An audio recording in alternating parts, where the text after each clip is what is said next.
Hello everyone and welcome to today's weather video for the United States for Tuesday, July 12th, 2022. Today the heat is on in the south.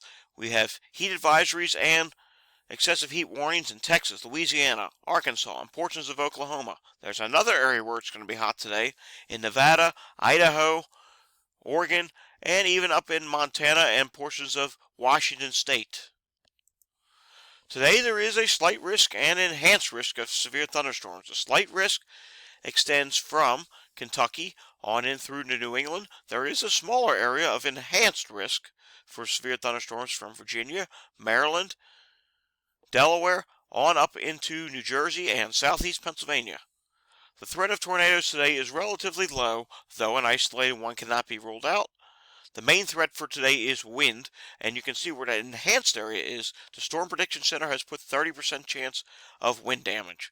Hail is a possibility today, but it's not the biggest threat.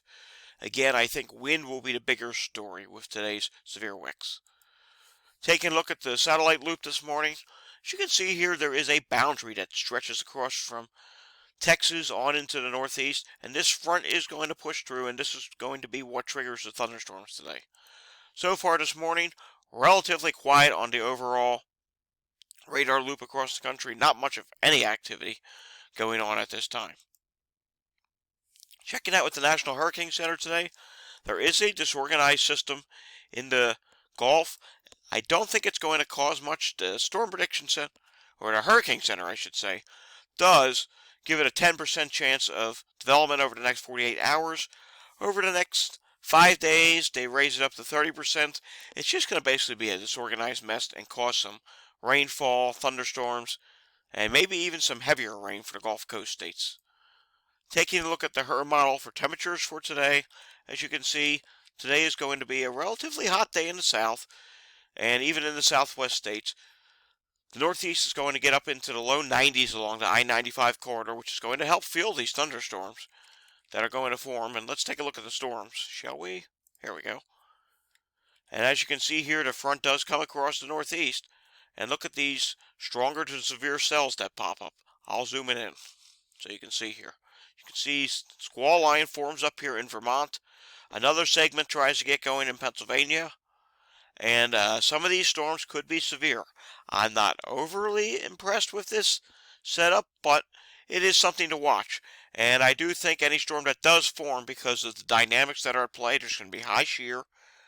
A high pocket of instability is going to form right in through here along D.C., Philadelphia, even up into New York. And I think in that area we're going to have to watch. And that's where the Storm Prediction Center has put an enhanced risk. So any storm that does form does have the potential to produce some damaging winds. And as you can see here, the HRRR model is indicating a few bowing segments within these cells. And the same can be set up in New England. There's a few bowing segments within the cells. By this evening, this will clear off the coast. Incidentally, the National Weather Service did put in a flash flood watch, or a flood watch, for portions of the Washington, D.C. metro area for heavy rain with these cells. If you recall, just last week, they did have an episode of heavy rain, so therefore, flash flood guidance is low, and it does not take much heavy rainfall at this time to cause some flooding. Alright, looking at temperatures over the next 6 to 10 days.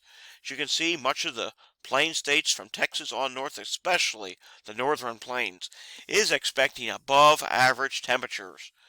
So very hot conditions in that area, slightly above average temperatures in the northeast. The below average temperatures continues in the Gulf Coast states, and that's because of that weak disturbance that will get caught up along the front. It's going to create some cloudy weather and showery weather. I think there'll be cases of 1 to 3 inches of rain along the Gulf Coast state.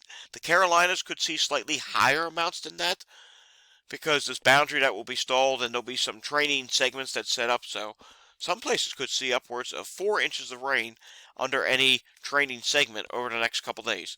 The Pacific Northwest is going to continue to be below average, and Alaska will be below average. If we switch to the 8 to 14 day average, the heat becomes more expansive, with a large area in the central plains states starts to spill into the west, and it expands more into the northeast.